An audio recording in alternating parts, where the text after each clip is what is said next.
Diz assim a palavra do Senhor. Partindo Jesus dali, retirou-se para os lados de Tiro e Sidom. E eis que uma mulher cananeia, que viera daquelas regiões, clamava: Senhor, filho de Davi, tem compaixão de mim.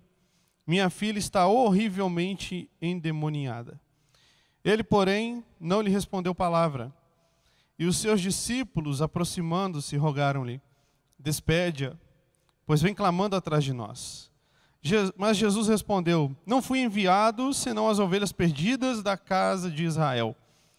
Ela, porém, veio e o adorou, dizendo: Senhor, socorre-me.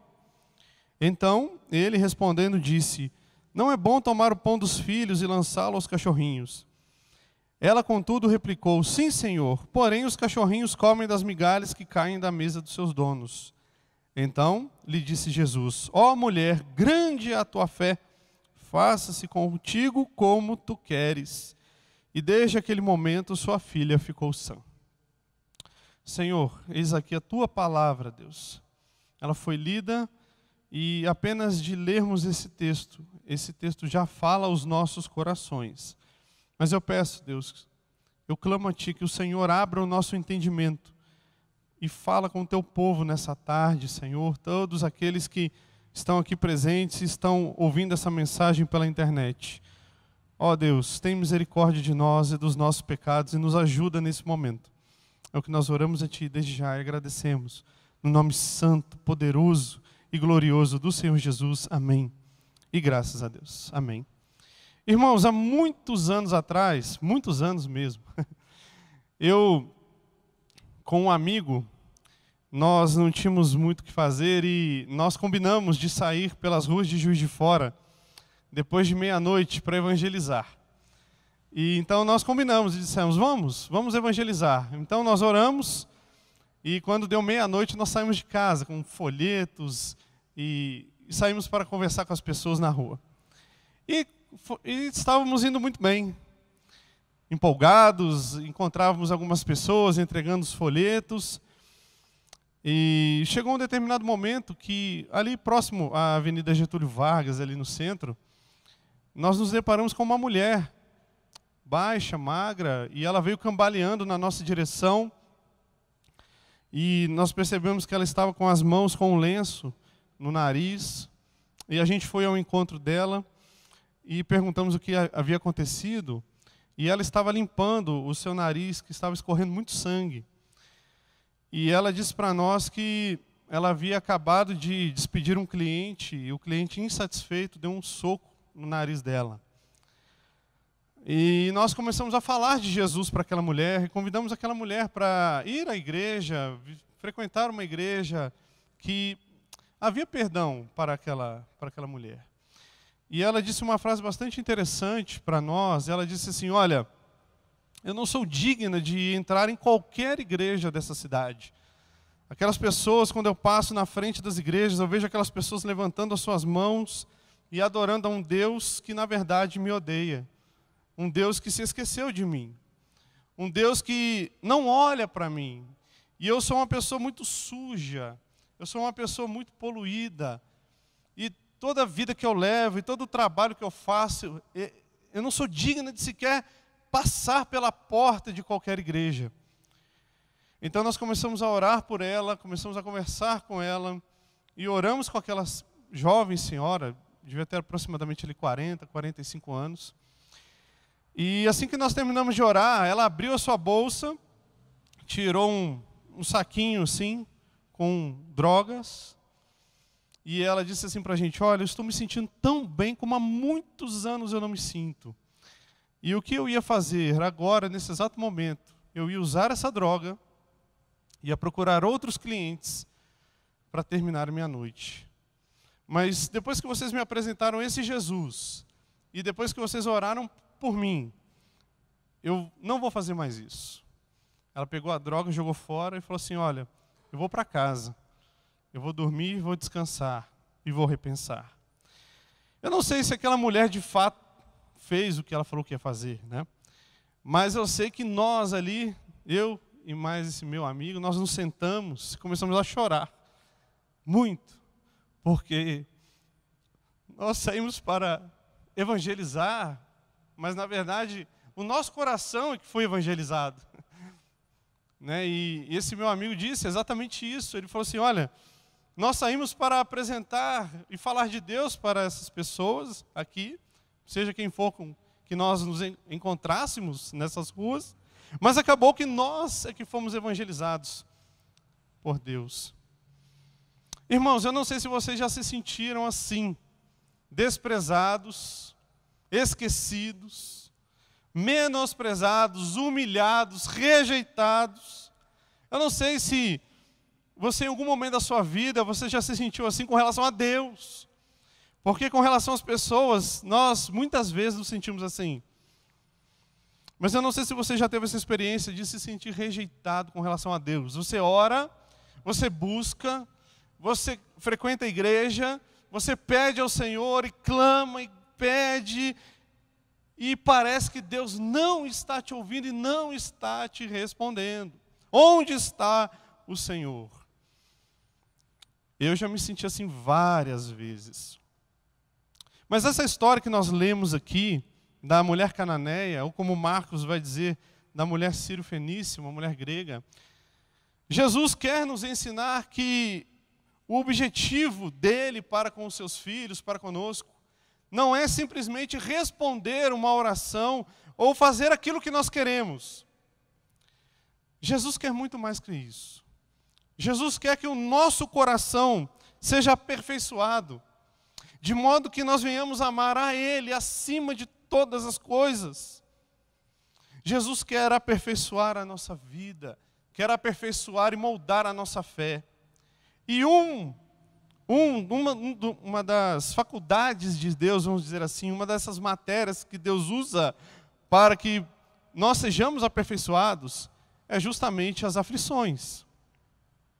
E nós estamos aqui diante dessa mulher que, aos olhos dos judeus, era uma mulher impura, imunda, uma mulher que estava debaixo da ira de Deus.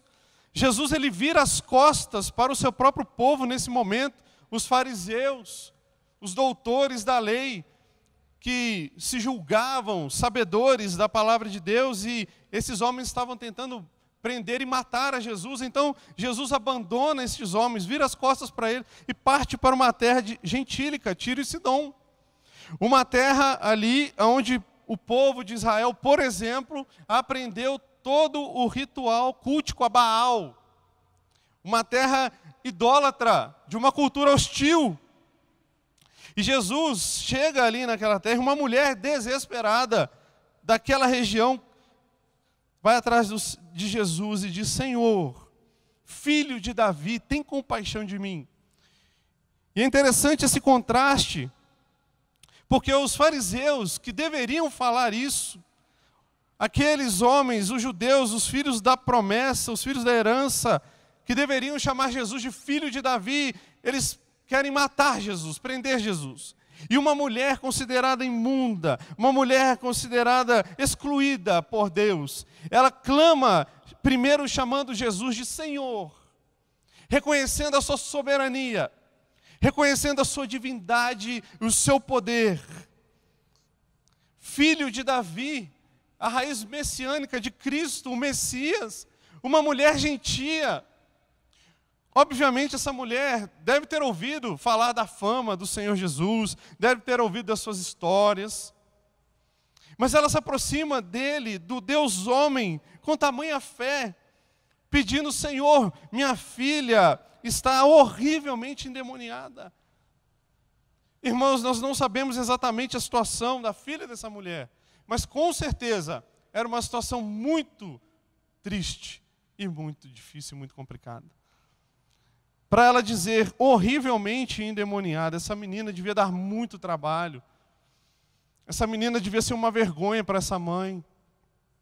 Talvez essa mãe vivesse excluída socialmente por conta desse problema espiritual da sua filha. Talvez ela fosse julgada, excluída. Mas é interessante a primeira resposta de Jesus, que é um silêncio ensurdecedor. Quem aqui nunca enfrentou o silêncio ensurdecedor de Deus? Você pede, você busca, você ora, você clama, você jejua, você vai até a casa do Senhor e Deus não responde nada. A situação não muda, as circunstâncias parecem não mudar, tudo está em silêncio do mesmo jeito.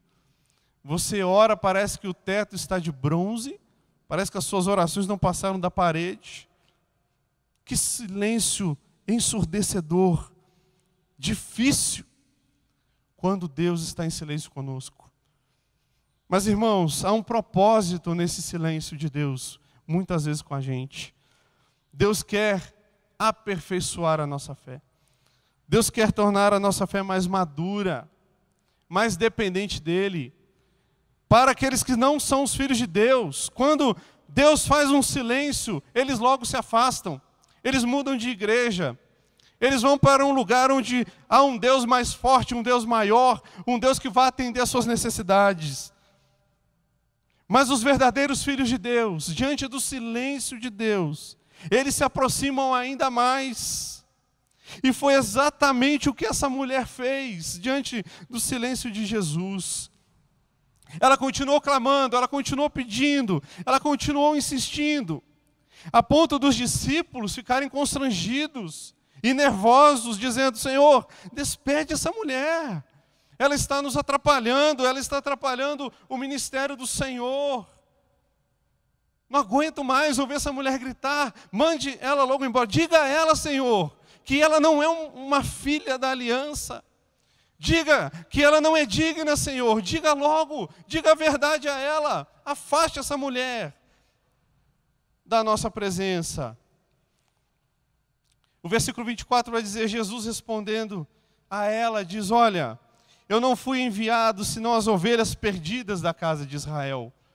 Então, primeiro um silêncio. E depois uma aparente rejeição. Jesus estava dizendo assim: olha, eu como profeta, eu vim para o meu povo.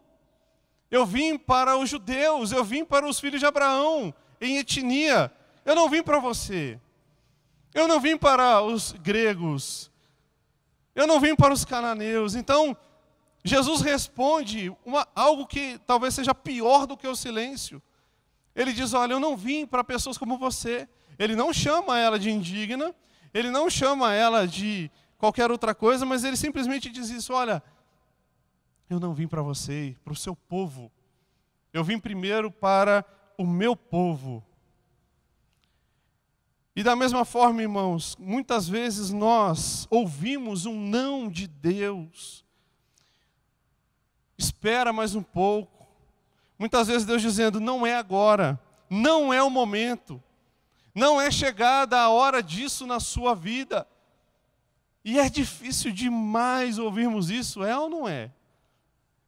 Quando Deus em primeiro fica em silêncio e depois diz: olha, não é o momento, não vou entregar isso a você agora.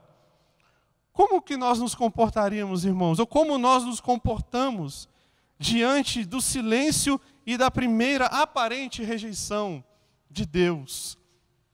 É verdade, Jesus aqui, ele está cumprindo ainda o seu ministério profético.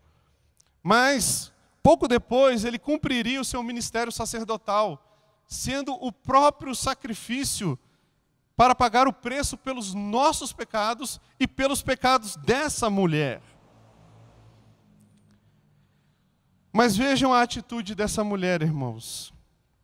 Ela ouviu o duro silêncio de Deus. Ela ouviu uma aparente rejeição. E ela continua. Ela persevera. Ela caminha. E ela diz: olha, ela porém veio e o adorou, dizendo de novo: Senhor, Tu és Deus, Tu és Senhor. Por favor, Senhor, socorre-me, ajuda-me. Vejam que a primeira oração dela era pela sua filha: Senhor, minha filha está terrivelmente endemoniada. Por favor, ajuda minha filha. Mas agora ela toma para si a dor da filha. E ela não diz mais: Senhor, socorre a minha filha, mas Senhor, socorre-me, ajuda-me.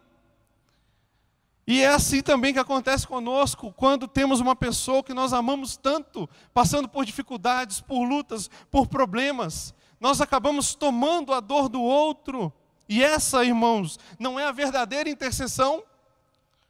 Quando nós nos colocamos no lugar do outro, e a palavra intercessão é interceder, estar no meio, orando pelo outro, buscando pelo outro, amando o outro. E a palavra de Deus diz de forma maravilhosa, por exemplo, que quando Jó orava pelos seus amigos, Deus restituiu a Jó em dobro tudo que ele possuía. Mas muitas vezes as nossas orações são egoístas. Eu quero, é para mim, faz isso para mim, Senhor, faz isso para a minha vida. E esse texto nos ensina uma oração intercessória de uma mãe desesperada, uma mãe que toma a dor da sua filha para si, como se dizendo assim: Senhor, se eu pudesse, eu gostaria que eu estivesse na situação da minha filha. E nós pais, muitas vezes fazemos isso, quando nossos filhos às vezes se machucam, quando nossos filhos se frustram, a gente gostaria de tomar o lugar do nosso filho para ele não sofrer a dor que ele está sofrendo. E essa mulher, agora, ela adora, ela busca: Senhor, socorre-me, ajuda-me. Não mais a minha filha, todos nós, por favor, Senhor. E a resposta de Jesus, a terceira resposta, é mais dura ainda. Porque Jesus sai do silêncio para uma aparente rejeição e vai agora para uma aparente humilhação. Não é bom tomar o pão dos filhos e lançá-lo aos cachorrinhos. Ou seja, Jesus aqui estava chamando ela de um simples cachorrinho doméstico, dizendo assim: olha, primeiro eu devo alimentar os filhos e depois vocês. Primeiro o povo da aliança e depois vocês, gentios. O que Jesus está fazendo, irmão? Será que Jesus está humilhando essa mulher? Será que Jesus está tirando a dignidade dela na frente de todo mundo? É o contrário. Jesus está mostrando a poderosa e maravilhosa fé dessa mulher, que mesmo diante de silêncio, rejeição e humilhação, ela continua, ela persevera. É verdade, Senhor, sim, Senhor, porém os cachorrinhos, eles comem das migalhas que caem da mesa dos seus donos. Ela demonstra, irmãos, uma fé humilde, submissa à vontade de Deus. Ela chega diante do Senhor Jesus de forma completamente diferente dos judeus e dos discípulos. Esse é o objetivo de Mateus aqui, ao nos apresentar essa história. É mostrar que ela não chegou com o coração orgulhoso. Não, olha, eu mereço ser abençoada. Eu mereço que o Senhor me dê. O Senhor tem que me dar. Afinal de contas, eu frequento tanto a igreja, eu sou dizimista fiel, eu oro tanto, eu busco tanto, ora. Que Deus é esse que não me responde? Pelo contrário, ela se humilha ainda mais, e quanto mais o Senhor Jesus humilha essa mulher, mais ela se agacha, mais ela se abaixa e diz: é verdade, por favor, me dê das migalhas, me dê do resto, mas me dê alguma coisa, me dê algo, Senhor. E é verdade, eu não sou digna de ser chamada de filha. É verdade, Senhor, eu não sou digna de estar assentada à mesa. E é verdade, talvez seja isso que eu seja mesmo, uma cachorrinha ali, doméstica, alguém insignificante. Mas me dá das migalhas, me dá do resto. Sabe por quê, Senhor Jesus? Porque o resto, quando vem do Senhor, é suficiente. O resto, a sobra, quando vem de ti, satisfaz o coração do eleito. E Jesus disse: ó mulher, grande é a sua fé. Esse é o significado do texto.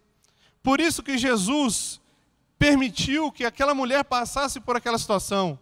Não foi para humilhá-la, para deixá-la de forma, com a sua imagem manchada diante daquelas pessoas, nada disso.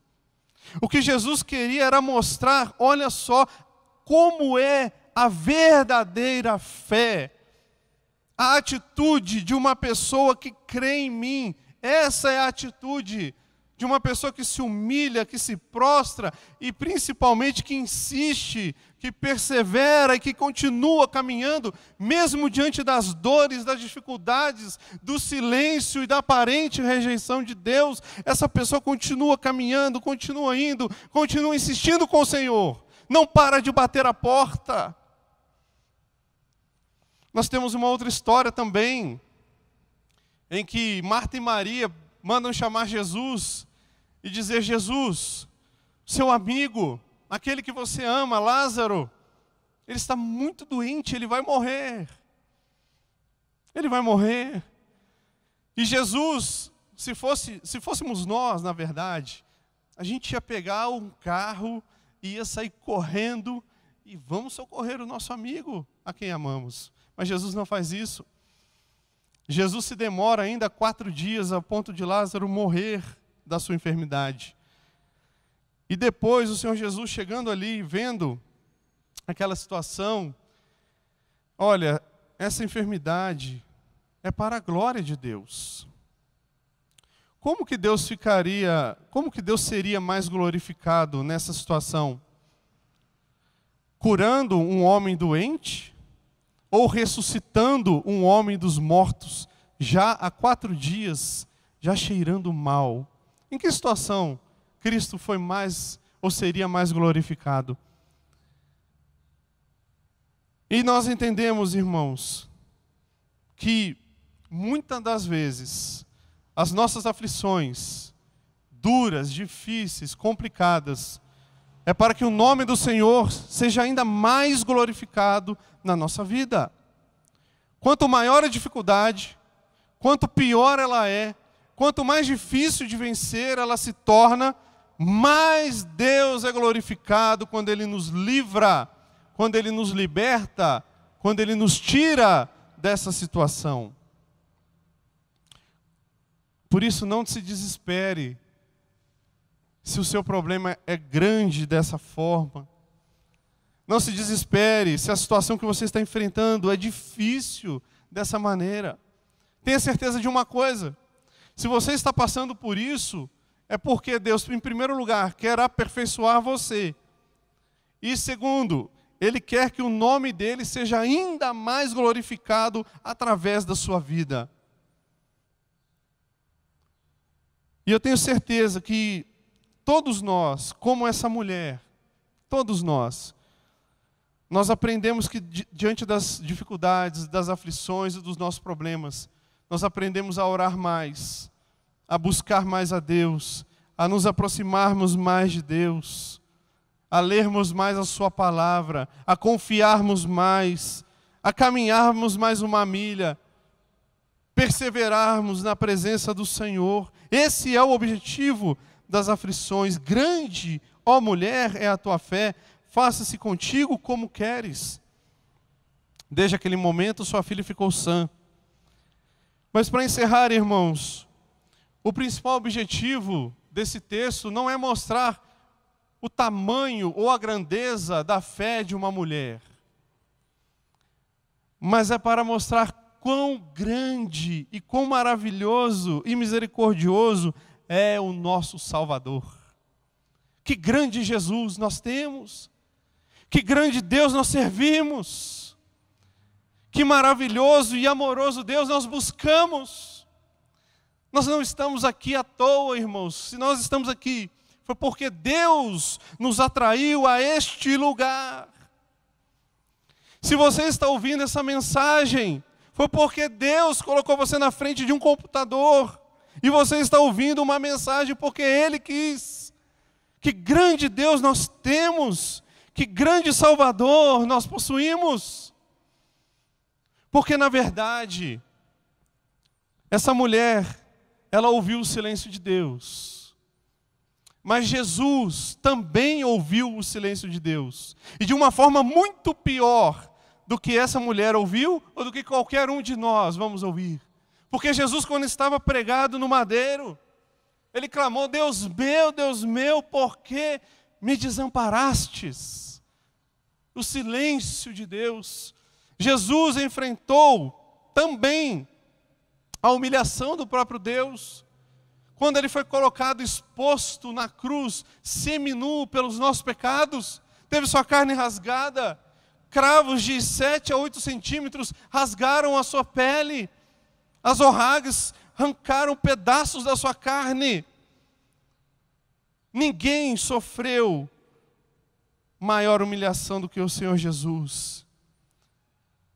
E nós vemos que também ninguém passou por maior humilhação do que o Filho de Deus naquela cruz, por minha causa e por sua causa. Tu não és Deus? Ora, desce daí, desce dessa cruz, salva-te a ti mesmo. Zombaria, chacota. Você curou a tantos, não consegue curar a si mesmo? Você fez tantas coisas maravilhosas e agora está aí pendurado, jorrando sangue nessa cruz, e você não tem poder nem para sair daí? Humilhação, zombaria. Por isso, irmãos, a Escritura nos mostra que nós devemos ter uma fé perseverante. Nós devemos, apesar do aparente silêncio de Deus, nós devemos continuar crendo, perseverando, buscando, acreditando, orando, caminhando, nos esforçando aos pés de Jesus. Porque é o lugar mais alto que nós podemos chegar é aos pés da cruz do Senhor Jesus. Que Deus abençoe vocês nessa tarde. E que todos nós, irmãos, possamos ter uma fé como dessa mulher. Nós possamos crer, apesar das circunstâncias. No momento certo, Jesus vai nos responder. Na hora dele, no momento dele, Deus vai responder as nossas orações. A Bíblia mostra que as orações dos santos são recolhidas com aroma suave diante do trono da graça de Deus. Nenhuma das suas orações será esquecida pelo Senhor, pode ter certeza disso. E se ele ainda não respondeu, se ele disse não, ou se ele está em silêncio, é para o louvor da sua própria glória e para que você, assim como eu, sejamos aperfeiçoados no seu amor. Senhor, obrigado, Deus, pela sua palavra. Que o Senhor, ó Deus, nos ensine a ter uma fé como a fé da mulher cananeia, Pai. Que possamos, ó Deus, perseverar diante das dificuldades, dos problemas. Que possamos, Senhor, lutar e crer que o Senhor está conosco, Pai. Apesar das dificuldades, dos problemas e das tribulações que nós enfrentamos, ó Deus, ensina-nos a orar como essa mulher. Ensina-nos a nos prostrar e dizer: Senhor, socorre-me, ajuda-me, cura-me. Em nome de Jesus. Amém.